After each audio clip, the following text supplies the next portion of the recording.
Hi అండి, అందరికీ నమస్తే. Welcome back to our channel Vijay Kiran home. అందరూ ఏం చేస్తున్నారు? అందరూ బాగున్నారు కదా? నేను కూడా చాలా బాగున్నాను. మనమందరం కూడా దేవుడి దయ వల్ల బాగుండాలని మనస్ఫూర్తిగా కోరుకుంటూ ఈరోజు వీడియోలోనైతే మన తెలుగు నూతన సంవత్సరం ఉగాది నుండి ప్రారంభమవుతుంది కదండి. మన హిందువులకు అత్యంత పవిత్రమైన పండుగల్లో ఉగాది పండుగ ఒకటి. ఉగాది రోజున చేసే పూజలకు కోటి జన్మల పుణ్య ఫలితాన్ని మనం పొందవచ్చు. సంవత్సరం అంతా మన ఇంటికి బాగా కలిసి రావాలంటే ఈ ఉగాది పండుగ వచ్చేలోపు మన ఇల్లంతా చక్కగా శుభ్రం చేసుకొని, పూజ గదిని శుభ్రం చేసుకొని, కొన్ని ముఖ్యమైన నియమాలను పాటిస్తే మన ఇంట్లో ఉన్న దుష్టశక్తులన్నీ బయటకు వెళ్ళిపోయి మన ఇంట్లోకి దేవతలు అడుగు పెడతారు. ఉగాది పండుగ కోసం ఇంటిని ఎప్పుడు శుభ్రం చేసుకోవాలి, ఎలాంటి నియమాలు పాటించాలి అనే విషయాల గురించి ఈ వీడియోలో మనం తెలుసుకుందాం. ముందుగా ఈ వీడియోకి ఒక లైక్ చేసి మన ఛానల్ని తప్పకుండా సబ్స్క్రైబ్ చేసుకోండి. లైక్ చేయడం అస్సలు మర్చిపోవద్దండి, లైక్ చేయండి. ఈ నెల మార్చి 31వ తేదీన అంటే ఆదివారం నాడు ఉగాది పండుగ రాబోతుంది. ఉగాది పండుగ ముందు రోజు అంటే మార్చి 29వ తేదీన కొత్త అమావాస్య ఏర్పడింది. ఇదే రోజున సూర్యగ్రహణం కూడా ఏర్పడింది. అయితే మన భారతదేశంలో మాత్రం సూర్యగ్రహణం కనిపించదు, కాబట్టి గ్రహణ నియమాలు పాటించవలసిన అవసరం లేదు. అయితే అమావాస్య రోజున మాత్రం పొరపాటున కూడా ఇంటిని శుభ్రం చేయకూడదు. అమావాస్య రోజున ఇంటిని శుభ్రం చేస్తే మన ఇంట్లోకి నెగిటివ్ ఎనర్జీ ప్రవేశిస్తుంది. అలాగే మార్చి 28వ తేదీన అంటే శుక్రవారం వచ్చింది. శుక్రవారం రోజున కూడా ఇంటిని శుభ్రం చేయకూడదు. కాబట్టి మార్చి 27వ తేదీలోపు మీ ఇల్లంతా చక్కగా శుభ్రం చేసుకోవాలి. ఇంట్లో ఎటువంటి దుమ్ము ధూళి లేకుండా చక్కగా శుభ్రపరచుకోవాలి. మార్చి 30 ఆదివారం రోజున ఉగాది పండుగ వచ్చింది. ఆదివారం రోజున చాలామంది మాంసాహారాన్ని తింటారు. కానీ ఈ నూతన సంవత్సరం ఉగాది రోజున మాత్రం ఎట్టి పరిస్థితుల్లో మాంసాహారాన్ని తినకూడదు. ఉగాది రోజున ప్రతి ఒక్కరూ పూజలు చేస్తూ ఉంటారు. ఇంట్లో పూజలు చేసి మాంసాహారాన్ని తింటే మనం చేసే పూజలకు ఎటువంటి పుణ్య ఫలితము లభించదు. ఉగాది వచ్చేలోపు ఇల్లంతా శుభ్రం చేసుకొని ఇంట్లో పసుపు నీళ్లు చిలకరించండి. ఇంట్లోని ప్రతికూల శక్తి తొలగిపోయి మన ఇంటికి అంతా మంచే జరుగుతుంది. అలాగే మామూలుగా అయితే మనం బెడ్షీట్లు, డోర్ కవర్స్ కూడా తప్పనిసరిగా వాష్ చేసుకోవాలి. ఇంట్లో ఉన్న పనికిరాని వస్తువులన్నీ తీసేసి ఇల్లంతా నీట్గా శుభ్రం చేసుకోవాలి. పాతబడిన న్యూస్ పేపర్లు కూడా ఎట్టి పరిస్థితుల్లో ఇంట్లో ఉండకూడదు. ఉగాది రోజున ఇంట్లో పాత వస్తువులు ఉంటే మన ఇంట్లోకి దుష్టశక్తులు ప్రవేశిస్తాయి. అలాగే పూజ గదిని కూడా శుభ్రం చేసుకొని దేవుని పటాలకు పసుపు రాసి కుంకుమ బొట్లు పెట్టుకొని, సాధారణంగా మన ఇళ్లలో చాలామంది పూజ గదిలో న్యూస్ పేపర్లు వేస్తూ ఉంటారు. కానీ ఎట్టి పరిస్థితుల్లో పూజ గదిలో న్యూస్ పేపర్లు ఉండకూడదు. కాబట్టి ఉగాది సంవత్సరం నుండి పూజ గదిలో న్యూస్ పేపర్లు వేయకుండా ఒక పట్టు వస్త్రాన్ని కానీ లేదా తెల్లటి వస్త్రాన్ని కానీ వేసుకోండి, చాలా మంచిది. అలాగే మన పూజ గదిలో ఉన్న పాతబడిన దేవుని పటాలను కూడా తీసేస్తే చాలా మంచిది. ముఖ్యంగా ఈ నూతన సంవత్సరంలో ఒక చిన్న లక్ష్మీదేవి చిత్రపటాన్ని తెచ్చుకొని మన పూజ గదిలో పెట్టుకుంటే ఇక మన ఇంట్లోకి లక్ష్మీదేవి వస్తుందని, తిష్ట వేసి కూర్చుంటుందని చాలా మంచిది మనం ఫోటో తెచ్చి పెట్టుకుంటే. ఇవి ఉగాది పండుగ రోజున ఆడవారు తెల్లారుజామున నిద్రలేచి చక్కగా తలస్నానం చేసి ఇంటి గుమ్మానికి పసుపు రాసి మామిడి తోరణాలు కట్టుకోవాలి. మన ఇంటి గుమ్మం ఎంత పచ్చగా ఉంటుందో మన ఇంట్లోకి అంత సంపద చేరుతుంది.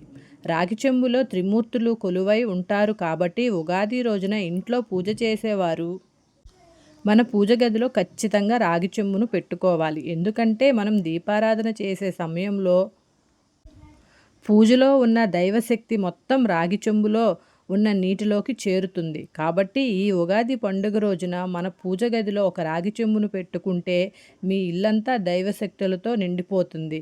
ఈ కొత్త సంవత్సరం నుండి మీకు బాగా కలిసి వస్తుంది. తులసి చెట్టులో 33 కోట్ల మంది దేవతలు నివసిస్తారు. కాబట్టి ఈ ఉగాది రోజున తప్పనిసరిగా తులసి కోటలో ఒక దీపం వెలిగించి తులసి మొక్కకు ప్రదక్షిణాలు చేస్తే కోటి జన్మలో పుణ్య ఫలితమంతా మనకు లభిస్తుంది. ముక్కోటి దేవతల అనుగ్రహం మన పైన తప్పకుండా ఉంటుంది. ఇంట్లో తులసి మొక్క లేనివారు ఉగాది రోజున ఒక తులసి మొక్కను తెచ్చుకోండి. మన ఇంట్లో లక్ష్మీదేవి స్థిర నివాసం ఉంటుంది. విపరీతమైన అప్పుల సమస్యలతో బాధపడేవారు, అలాగే భార్యాభర్తల మధ్య గొడవలు ఉన్నవారు ఈ ఉగాది రోజున కొబ్బరి నూనెతో దీపారాధన చేస్తే అప్పుల సమస్యలు వెంటనే తీరిపోతాయి. అలాగే కుటుంబంలో ఎటువంటి కలహాలున్నా కూడా తొలగిపోతాయి. ఇక వివాహం కానివారు ఉగాది రోజున సన్నజాజులతో దేవుణ్ణి పూజ చేస్తే వివాహ యోగం కలుగుతుంది. అలాగే గన్నేరు పూలతో దేవుణ్ణి పూజ చేస్తే వ్యాపారంలో అధికంగా లాభాలు చేకూరుతాయి. లక్ష్మీదేవికి అత్యంత ప్రీతికరమైన వాటిలో కల్లు ఉప్పు ఒకటి. కాబట్టి ఉగాది పండుగ రోజున ఒక ఎర్రటి వస్త్రంలో రాళ్ల ఉప్పును వేసి మూటలాగా కట్టి మన ఇంటి గుమ్మానికి వేలాడదీసుకోవాలి. ఇంటి గుమ్మానికి ఉప్పు మూటను కడితే డబ్బు పరంగా మన ఇంటికి బాగా కలిసొస్తుంది. ఈ సంవత్సరం అంతా కూడా సిరి సంపదలతో జీవించవచ్చు. తమలపాకులు లక్ష్మీదేవిని ఆకర్షిస్తాయి. కాబట్టి ఉగాది రోజున ఇంట్లో పూజ చేసేటప్పుడు మన పూజ గదిలో కొన్ని తమలపాకులను పెట్టుకుంటే చాలా మంచిది. గోమాతలో ముక్కోటి దేవతలు నివసిస్తారు. కాబట్టి ఈ ఉగాది పండుగ రోజున గోవు తోకను నిమిరి గోవుకు ప్రదక్షిణాలు చేస్తే విపరీతమైన అదృష్టం కలిసొస్తుంది. గోవు చుట్టూ ప్రదక్షిణాలు చేస్తే 33 కోట్ల మంది దేవతల ప్రదక్షిణలు చేసినట్లే. అంటే గోమాత చుట్టూ 33 కోట్ల మంది దేవతలకి మనం ప్రదక్షిణ చేసినట్లు. ముఖ్యంగా ఉగాది పండుగ రోజున గోమాతకు ఆకుకూరలను తినిపిస్తే లక్ష్మీదేవి కరుణ కటాక్షాలు మనపై ఎప్పుడూ ఉంటాయి. అలాగే త్వరలోనే ఆర్థిక ఇబ్బందులన్నీ తొలగిపోయి ప్రశాంతమైన జీవితాన్ని మనం గడుపుతాము. లక్ష్మీదేవిని త్వరగా ప్రసన్నం చేసుకోవాలంటే ఈ ఉగాది రోజు మన ఇంటి ప్రధాన తలుపులపైన స్వస్తిక్ గుర్తును వేయాలి. మన ఇంట్లోకి వెంటనే లక్ష్మీదేవి అడుగు పెడుతుంది. అలాగే మన ఇంట్లో ఉన్న దరిద్ర దేవత బయటకు వెళ్ళిపోయి మన ఇల్లంతా పాజిటివ్ ఎనర్జీతో నిండిపోవాలంటే కొంచెం రాళ్ళ ఉప్పును తీసుకొని మన ఇంటి ఈశాన్యంలో వేసుకోవాలి. అప్పుడు ఇంటికి ఉన్న అష్టదరిద్రాలన్నీ తొలగిపోతాయి. అలాగే ఉగాది రోజు నువ్వుల నూనెతో తలంటు స్నానం చేస్తే చాలా మంచిది. కొత్త వస్త్రాలు కూడా ధరించాలి. అలాగే గణపతి పూజతో మొదలుపెట్టి మన ఇష్టదేవత ఆరాధన అంటే మనకు నచ్చిన దేవుడికి పూజ చేసుకొని ఉగాది రోజు విష్ణు సహస్రనామం పారాయణ చేస్తే చాలా మంచిది.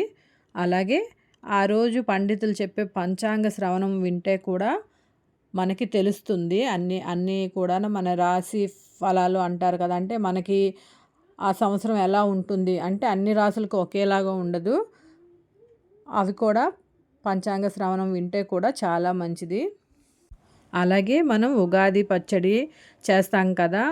అంటే మన ఉగాది పచ్చడి అంటే జీవితంలో జరిగే వివిధ అనుభవాలకు తెలిపేదనమాట. ఒక్కొక్క పదార్థం ఒక్కొక్క భావానికి తెలియజేస్తుంది. అలాగే బెల్లం ఆనందానికి సంకేతం, ఉప్పు జీవితంలో ఉత్సాహానికి సంకేతం, వేప పువ్వు చేదు జ్ఞాపకాలకి, అలాగే చింతపండు నేర్పుగా వ్యవహరించే తీరు గురించి చింతపండు తెలియజేస్తుంది. పచ్చి మామిడి కొత్త సవాళ్ళు ఎదుర్కోవడానికి, మనకి ఏవైనా కొత్త సమస్యలు ఏవైనా వస్తే అవి మనం ఎలా ఎదుర్కొంటాం అనేదానికి.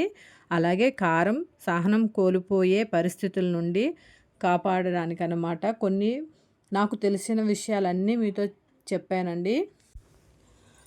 అలాగే ఈ కొత్త సంవత్సరం కూడా అందరూ అనుకున్న పనులన్నీ జరగాలని, అలాగే చదువుకునే పిల్లలు కూడా వాళ్ళ చదువుల్లో మంచి మంచి ర్యాంకులు తెచ్చుకొని మంచి మార్కులతో పాస్ అవ్వాలని కోరుకుంటూ మళ్ళీ మనం నెక్స్ట్ వీడియోలో కలుద్దామండి. ఉగాది గురించి నాకు తెలిసిన విషయాలన్నీ మీతో షేర్ చేసుకున్నాను. అలాగే వీడియో మీకు నచ్చినట్లయితే లైక్ చేయండి, అలాగే షేర్ చేయండి. మన ఛానల్ని తప్పకుండా సబ్స్క్రైబ్ చేయండి.